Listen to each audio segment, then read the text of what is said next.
kopinya ke Bapak dan terima kasih Bapak.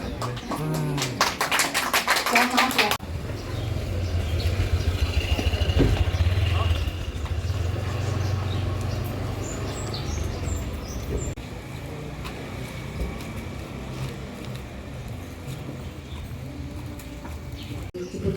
Kepada beliau kami persilakan. Warahmatullahi wabarakatuh. Selamat pagi, salam sejahtera untuk kita semua. Yang kami hormati Bapak Kepala Bidang Perumahan Pemukiman Kota Tangerang Selatan, Pak Haji Firdaus. Yang kami hormati Bapak Ketua RW 022 beserta Pak RT di lingkup RW 022 dan pengurus. Yang kami hormati para tokoh masyarakat. Di sini ada Pak Ustadz Abbas, Pak Lutfi Ketua DKM. Lupa. Jadi baru temu jadi makanya lupa namanya. Pak Julfa. Bapak dan Ibu, para tokoh masyarakat dan anak-anak Karang Taruna. Kami hadir di sini bersama Pak Lurah, Pak. Pak Lurah mungkin udah nggak asing lagi, sering kesini. Dan kami juga dengan Pak Kasih Ekbang, Pak Adiat bersama staf. Ini Kasih Ekbang yang tadinya dia diperkim juga Pak sama Pak Firdaus. Syukur alhamdulillah kita panjatkan hadirat Ilahi Robi yang pada kesempatan ini kita masih diberikan nikmat yang tak terhingga sehingga kita bisa bertemu, bisa bersilaturahim di lingkungan RW 022 Kelurahan Jombang ini dalam rangka silaturahim. Dan kami memang ada program atau kegiatan nyabak kampung Pak. Salawat teriring salam tercurah kepada junjungan kita Nabi besar Muhammad SAW beserta keluarga, sahabat, dan kita para pengguna sampai yaumul akhir. Bapak dan Ibu yang kami hormati dan kami banggakan, pada kesempatan ini pertama kami menyampaikan salam dan permohonan maaf yang semestinya Pak Wali Kota atau Pak Wakil Wali Kota bisa hadir memenuhi undangan ini, karena Pak agenda beliau itu hari ini Pak Wali Kota ada di Cipayung tadi paginya di Ciater, terus sekarang masih di Cipayung, dan Pak Wakil Wali Kota juga ada di Jurang Timur. Jadi karena masing-masing ada 7 titik satu hari ini, dan untuk di sini dia menitipkan pesan itu bahwa saya hadir di sini bersama dengan Pak Firdaus. Gitu. Jadi karena beliau tidak bisa hadir, dia menyampaikan salam dan permohonan maaf. Mungkin nanti di lain waktu mungkin bisa hadir. Yang selanjutnya kami pun Pak mohon maaf juga. Jadi kami mohon maaf kalau untuk diamanahkan menjadi camat di Ciputat itu sudah 1 tahun 6 bulan, tapi berkunjung kemari ketemu dengan bapak-bapak semuanya. Kalau datang ke RW 22 waktu di sana, RT 7 sudah datang kami Pak, ada kegiatannya Pak kamu di sana. Terus pada saat peresmian jembatan juga kami datang juga, cuma untuk bertatap muka lebih jelas lagi baru kali ini. Jadi mohon maaf, kami sudah 1 tahun 6 bulan menjabat jadi camat di Ciputat itu baru kali ini yang bisa bertatap muka dengan warga di Puri Bintaro Indah ini. Dan kami terus terang Pak, untuk diketahui bahwa Kecamatan Ciputat itu membawahi 7 kelurahan, ada 105 RW, ada 563 RT Pak. Jadi kalau untuk Jombang saja, Kelurahan Jombang itu ada 23 RW, ada 112 RT, dan jumlah penduduknya di Jombang ini kurang lebih 50.000 Pak. Jadi terbanyak sekecamatan Ciputat Jombang. Cuman untuk terbanyak jumlah RW dan RT-nya itu terbanyak di Kelurahan Serua. Serua itu ada 24 RW, 160 RT Pak. Jumlah penduduknya 45.000. Kalau kami sekecamatan Ciputat penduduknya itu 234.000 jiwa untuk Kecamatan Ciputat. Jadi kami mohon maaf kalau baru sempat datang kemari. Dan kami dengan melihat kondisi Kecamatan Ciputat 7 Kelurahan 105 RW 563 RT ini Pak, jadi kami bersama dengan teman-teman lurah, Pak Sekjam dan para kasih bikin program yang namanya Nyaba Kampung, Pak. Jadi ini sekalian ada undangan silaturahmi dan kami pun memang ada program Nyaba Kampung yang kami laksanakan seminggu sekali, Pak. Cuma untuk di perkampungan itu kami laksanakan setiap hari Jumat. Dan kalau di perumahan Sabtu Minggu. Jadi pada saat RW-nya bisa Sabtu, kami datang Sabtu bersama dengan Pak Lurah, teman-teman kasih dan Pak Sekcam. Gitu. Cuman sekarang ini karena agendanya pun hari ini ada 3, ada di Sawah Baru, ada di Cipayung sama di Jombang. Jadi saya yang datang ke Jombang, di Cipayung Pak Sekcam. Nah, tujuan kami Nyaba Kampung ini yang pertama bisa silaturahmi, bisa saling kenal sama Pak RW, Pak RT. Karena kalau kami nggak datang, Pak, kita nggak Nyaba Kampung, mungkin bisa saja saya selesai katakanlah pindah dari Camat Ciputat, ada yang belum ketemu, Pak. Kenapa? Karena untuk bisa ketemu seluruhnya, Pak, itu kami hitung kalau seminggu sekali kami datang, bisa ketemu 105 RW itu, bisa ketemu 563 RT itu kurang lebih makan waktu 2 tahun 6 bulan atau 2 tahun setengah. Jadi sehingga kami punya program Nyaba Kampung, yang pertama bisa bersilaturahmi, yang kedua bisa memotret kondisi wilayah yang ada di RW masing-masing. Makanya memang Nyaba Kampung ini yang dihadiri oleh RW beserta para pengurus RT yang ada di lingkungan RW tersebut, tokoh masyarakat, kader PKK, Karang Taruna. Tujuannya nanti biasa saya itu pada saat saya Nyaba Kampung diawali dengan kerja bakti dulu, Pak. Kita kerja bakti, setelah kerja bakti itu kita keliling wilayah yang ada di RW 22. Di RW 22 nanti membawa 7 RT, RT 1 kondisi seperti apa. Tadi saya sebelum sambutan ini sudah ngobrol-ngobrol, katakanlah diskusi dengan para Pak RW, dengan Pak RT. Pengennya saya itu kalau BPN punya sistem yang namanya sentuh tanahku, saya pengen itu punya sentuh RT-ku. Jadi di RT itu pada saat saya klik RT 1 RW 22 ada apa saja di situ. Ya, jadi pertama kita harus tahu dulu luas wilayah yang ada di RT 1 itu berapa luasnya. Batas wilayahnya mana saja, utara berbatasan dengan siapa, timur, selatan sama barat. Baru nanti jumlah penduduknya. Jumlah penduduknya ada berapa banyak, laki berapa, perempuan berapa, yang usia 0 sampai 4 tahun berapa, yang 4 sampai 7 tahun berapa, 7-12 tahun berapa, sampai yang usia produktif, sampai yang lansia. Baru nanti masuk pada catatan atau inventarisasi aset-aset atau sarana prasarana. Pengennya seperti itu, karena Pak, jadi bisa kelihatan. Nah di sini tadi, walaupun Ibu belum katakanlah baru menyampaikan, kami sudah menyampaikan juga sedikit. Bahkan ini terima kasih Pak Firdaus datang, nanti lebih jelas lagi penjelasan tentang aset yang ada di perumahan Puri Bintaro Indah ini.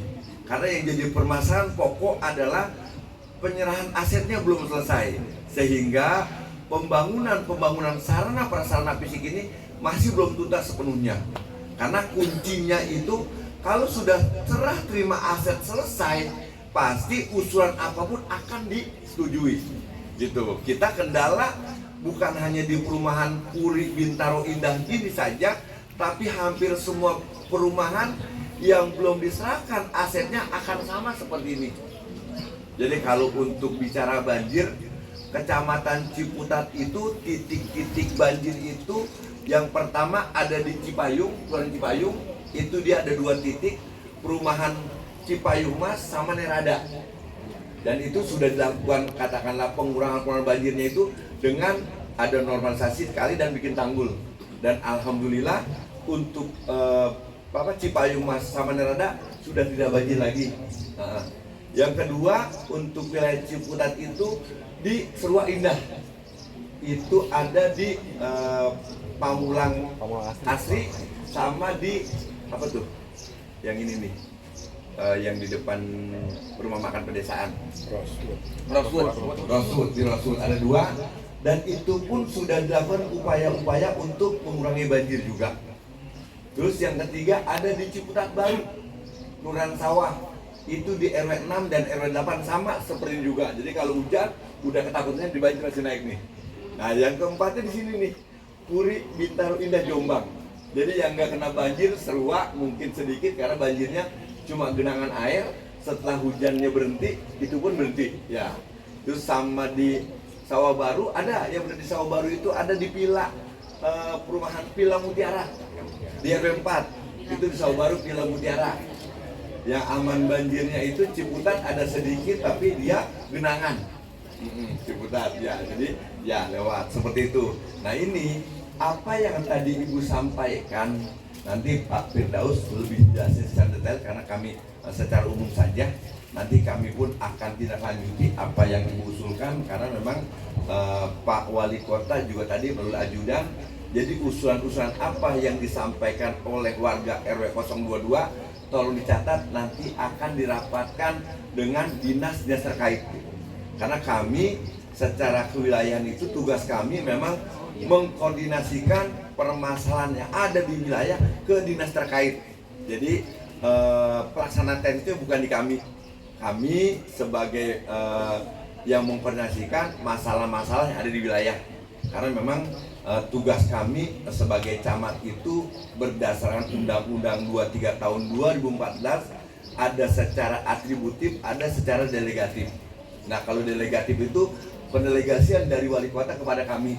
Salah satu contoh misalnya kami ditugaskan untuk memberikan insentif RT dan RW, itu delegasi dari wali kota. Jadi anggarannya ditaruh di kecamatan untuk memberikan insentif ke RT dan RW, itu namanya tugas secara delegatif. Kalau tugas secara atributif itu tugas kewilayahan yang apabila tidak ditangani oleh dinas terkait, katakanlah pekerjaan sisa yang tidak dikerjakan oleh dinas terkait itu tugasnya kewilayahan. Walaupun bukan secara teknis yang mengerjakan kewilayahan, tapi kitalah yang mengkoordinasikan pekerjaan tersebut kepada dinas terkait. Karena dinas terkait kalau nggak ada kewilayahan nggak bakal tahu mana saja yang perlu diperbaiki, mana saja yang diusulkan. Makanya saya sama di bawahnya ada para lurah. Nah di bawah para lurah ada ketua RT dan RW. Makanya RT dan RW pun itu berdasarkan pemilihan. Kalau RT dipilih sama perwakilan dari warga, kalau RT berdasarkan perwal itu dipilih oleh para pengurus RT. Aturannya itu di perwal nomor 103 tahun 2022. Itu perubahan perwal nomor 33 tahun 2013. Jadi sebelumnya itu perwal tentang RT dan RW, itu perwal nomor 33 tahun 2013. Sekarang dirubah menjadi perwal nomor 103 tahun 2022. Yang di di nomor 33 2013 itu RT RW jabatannya 3 tahun. Tapi untuk di perwal 103 ini 5 tahun. Nah, tugas pokok fungsi RT dan RW itu ada di pasal 12. Tugasnya itu membantu lurah dalam melaksanakan pelayanan pemerintahan dan pendataan kependudukan. Fungsinya itu ada di pasal 13 poin B. Membantu lurah dalam melaksanakan ketentraman ketertiban umum. Jadi dalam memelihara ketentraman, ketertiban umum dan kerukunan warga. Nah, dari ketentraman, ketertiban umum apa maksudnya? Itu kalau kita jabarkan itu banyak banget. Karena termasuk warga katakanlah nggak nyaman dengan jalan yang ada, itu salah satu ketentraman ketertiban. Itu tugasnya Pak RT, bukan berarti dia yang melakukan mengerjakan, tapi Pak RT dengan adanya permasalahan ini, berarti apa yang mesti kita lakukan? Rembuklah Pak RT dengan Pak RW dengan rapat kecil katakanlah untuk memberikan usulan-usulan. Salah satu contoh ini usulannya sudah ada. Gitu. Nah, begitu juga hal yang lain terkait ketentraman ketertiban umum. Ini sambil ketemu, jadi saya juga sampaikan juga, Ibu, saya titip yang saat ini mungkin kalau di perumahan nggak nyampe kali, tapi di kampung banyak juga yang nyampe terkait dengan judi online, Ibu, Bapak. Yang sekarang sedang marak, ini juga salah satu mengganggu ketentraman ketertiban umum. Jadi salah satu contoh itu bukan cuma cerita, tapi ada di wilayah kita, Ibu. Jadi di wilayah Kelurahan Sawah itu ada yang usianya udah 43 tahun. Dia sudah berkeluarga, sudah punya anak. Dia main judi online, dia kalah, dia pinjam sama pinjaman online, akhirnya punya utang 15 juta, dia gantung diri. Itu ada beritanya kemarin di RW 12, itu sebenarnya judi online. Nah ini maksud saya, nanti Bapak dan Ibu, kenapa kalau yang judi katakanlah main gaple mah kelihatan. Kalau judi ngadu ayam kelihatan. Judi online ini mainnya di kamar, kita nggak tahu. Bahkan sekarang itu judi online itu sudah nyantolnya ke pinjaman online. Dia bisa pinjam di online, akhirnya dimain judi. Nah ini juga menjadi konsen kita untuk menjaga ketentraman ketertiban umum. Seperti itu. Hal yang lain, apalagi kalau di sini mungkin anak-anak yang usia SD sudah kurang kali. Di kampung itu ada anak-anak SD Pak. Sekarang itu kalau main game itu Pak, itu bukan lagi main game di handphone saja, tapi top up Pak. Jadi dia jajan itu bukan buat jajan ke Alfa dibeli makanan, tapi top up untuk main game. Sudah seperti itu. Ini yang bagaimana cara kita mencegahnya. Jadi saya butuh bantuan, butuh dukungan dari bapak-bapak semua.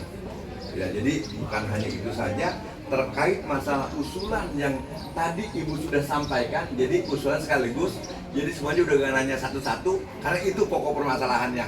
Jadi pokok permasalahan yang ada di Puri Bintaro Indah ini, di RW 22 ini, permasalahan yang pertama itu pasos-pasumnya belum diserahkan atau asetnya masih belum serah terimakan.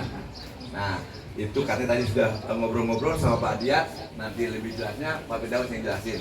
Yang selanjutnya masih ada banjir, terus ada perbaikan jalan yang belum selesai, itu nanti akan dijelaskan oleh Pak Firdaus. Gitu. Jadi mungkin itu sekilas apa yang dapat saya sampaikan. Nanti kalau misalnya ada keluhan, ada permasalahan, ada apapun, Pak RW, Pak RT bisa telepon Pak Lurah, bisa telepon kami, nomornya sudah ada. Dan kami sampaikan tambahan lagi bahwa Pak Wali Kota itu punya program saat ini yang namanya Ngider Sehat Bapak dan Ibu.